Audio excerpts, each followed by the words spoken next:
칠막 슬픔이 쌓인 나라 2010년대 2014년 4월 16일 오전 8시 52분 세월호가 기울기 시작했습니다.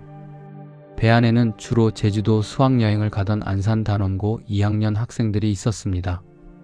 전날 밤 출항이 늦어지는 바람에 캅안에서 밤새 떠들며 웃었던 아이들, 핸드폰으로 셀카를 찍고 친구에게 문자를 보내고 선생님한테 잔소리를 들으면서 킥킥거렸던 아이들, 배가 기울자 선내 방송이 울렸습니다. 승객 여러분은 현재 위치에서 움직이지 마시고 안전한 곳에서 대기해 주시기 바랍니다. 아이들은 그 말을 들었습니다. 구명조끼를 입고 자리를 지켰습니다. 선생님이 시키는 대로 했습니다. 착한 아이들이었습니다.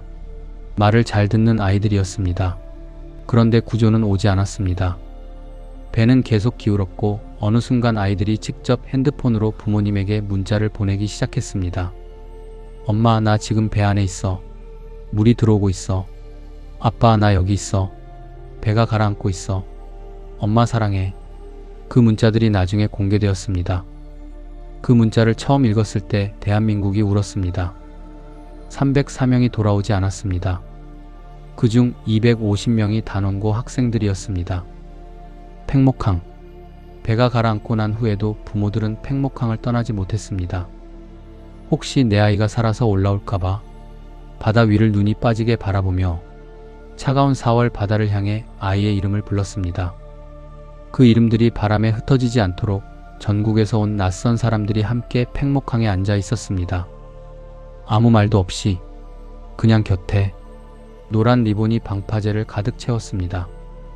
지금도 그 리본의 노란색을 보면 가슴이 먹먹해지는 사람들이 있습니다. 세월호는 경제사고도 운수사고도 아니었습니다.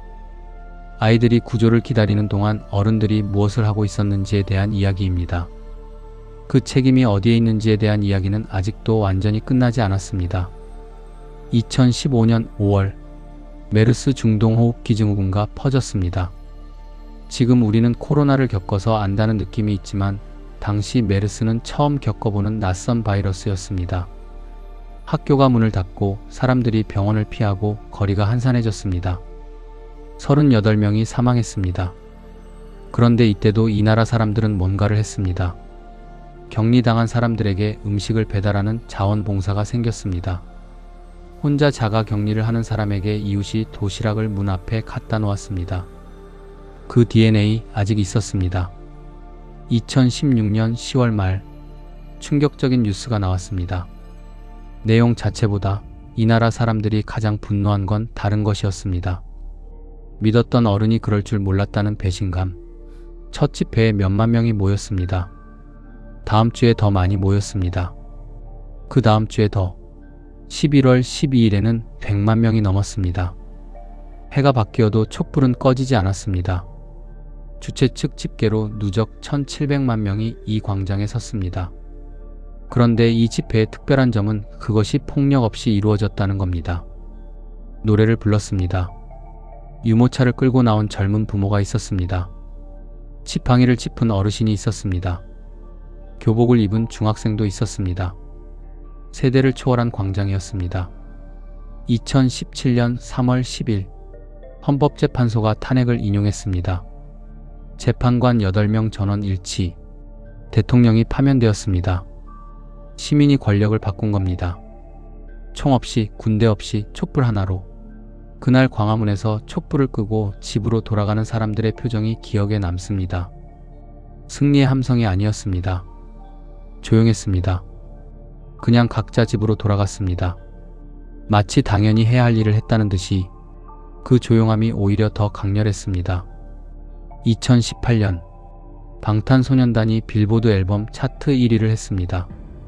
한국 가수가 미국에서 1위를, 영어로 노래한 것도 아닌데 한국어 노래가 전 세계에서 1위를. 2020년 2월 봉준호 감독의 기생충이 아카데미 시상식에서 사관왕을 차지했습니다. 최우수 작품상, 감독상, 각본상, 국제영화상, 비영어권 영화 최초의 작품상 수상이었습니다. 수상 소감에서 봉준호 감독이 한국어로 말했습니다. 가장 개인적인 것이 가장 창의적인 것이다. 그 말을 들으면서 저는 생각했습니다.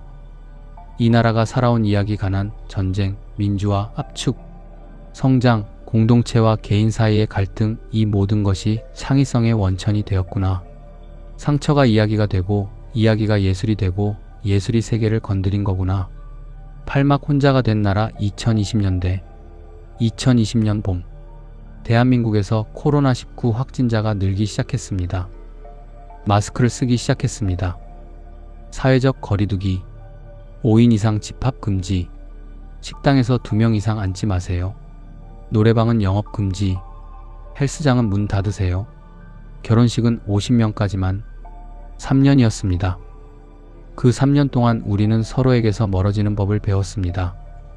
같이 밥을 먹으면 안 됐습니다. 악수를 하면 안 됐습니다. 어깨를 두드려주면 안 됐습니다.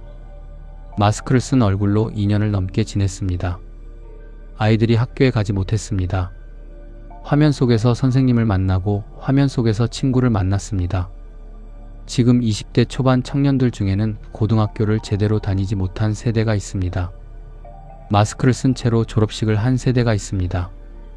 그리고 그게 끝나고 나서 우리는 조금 달라져 있었습니다. 혼자가 편해졌습니다. 배달이 편해졌습니다. 원격이 편해졌습니다. 집 밖을 나가지 않아도 할 수 있는 것들이 너무 많아졌습니다. 어느 순간 그게 당연해졌습니다.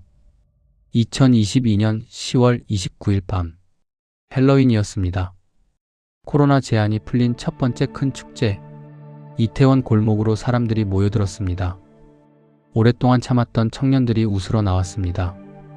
친구를 만나러 나왔습니다. 설레는 마음으로. 그 밤 골목이 너무 좁았습니다. 사람이 너무 많았습니다.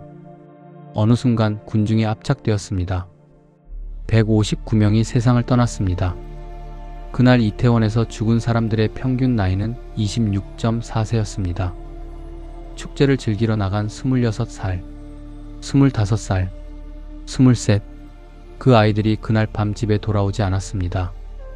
이 참사도 세월호처럼 왜 막지 못했는지에 대한 물음이 남아 있습니다. 책임은 어디에 있는지 그 질문은 아직 완전히 답해지지 않았습니다. 그리고 지금 대한민국의 합계 출산율은 0.72명입니다. 세계 어느 나라도 이런 숫자를 기록한 적이 없습니다. 이 숫자가 의미하는 건 간단합니다. 이 나라의 인구가 급격히 줄어들고 있다는 겁니다. 전체 가구의 34%가 1인 가구입니다. 혼자 사는 사람이 3명에 1명꼴입니다. 배달앱 하루 주문 건수가 수천만 건입니다. 배달원이 갖다 주고 문 앞에 두고 가고 초인종 누르지 않아도 됩니다. 만남 없이 식사가 가능한 시대입니다. 어린 시절을 떠올려 보시기 바랍니다. 혹은 어른들에게 들은 이야기를 떠올려 보시기 바랍니다. 옆집 아주머니가 김치를 담그면 우리 집에도 한 포기 갖다 주었습니다. 우리 집에서 삼겹살을 구우면 옆집 냄새로 알고 나중에 문을 두드렸습니다. 아이들이 골목에서 놀다가 저녁 때 되면 어느 집에서든 밥을 먹고 집에 들어갔습니다. 이사 오면 동네 사람들이 짐을 들어줬습니다. 누군가 아프면 그 집 앞에 국 냄비가 생겼습니다. 그게 정이었습니다. 지금 여러분, 옆집 사람의 이름을 알고 계신가요? 에필로그 불씨는 꺼지지 않는다. 1950년 잿더미 2026년 세계가 주목하는 나라. 그 사이에 이런 일들이 있었습니다. 전쟁, 가난, 독재, 민주화, 압축, 성장, 위기, 극복, 기적, 상처, 회복. 그리고 지금 분화. 이 나라는 언제나 뜨거웠습니다.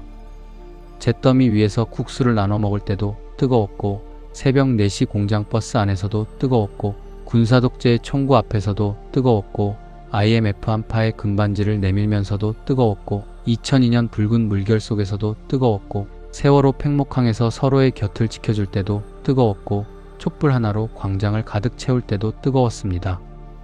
지금 우리는 조금 흩어져 있습니다. 혼자 먹고, 혼자 자고, 혼자 울고, 혼자 웃습니다. 옆집 사람을 모르고 아래층 사람과 엘리베이터에서 눈을 마주치기 어색합니다. 그게 더 편하기도 합니다. 부정하지 않겠습니다. 하지만 그 편안함 뒤에 묻혀있는 게 있습니다. 우리가 가장 힘들 때 우리를 일으킨 건 결국 사람이었습니다.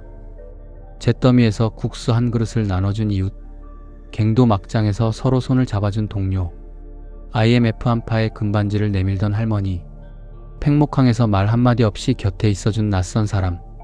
그 온기가 이 나라를 여기까지 데려온 겁니다. 불씨는 꺼지지 않습니다. 지금도 어딘가에서 누군가는 그 온기를 나누고 있습니다. 무거운 짐을 든 이웃에게 문을 잡아주는 사람, 밤새 운 것 같은 친구에게 말없이 커피 한 잔 사다 주는 사람, 아무 이유 없이 낯선 누군가에게 미소를 짓는 사람, 그 사람 한 명 한 명이 이 나라의 불씨입니다. 대한민국은 뜨거운 나라였고 지금도 그렇고 앞으로도 그럴 겁니다. 우리가 서로를 기억하는 한, 우리가 서로의 온기를 기억하는 한, 이 나라의 불씨는 꺼지지 않습니다.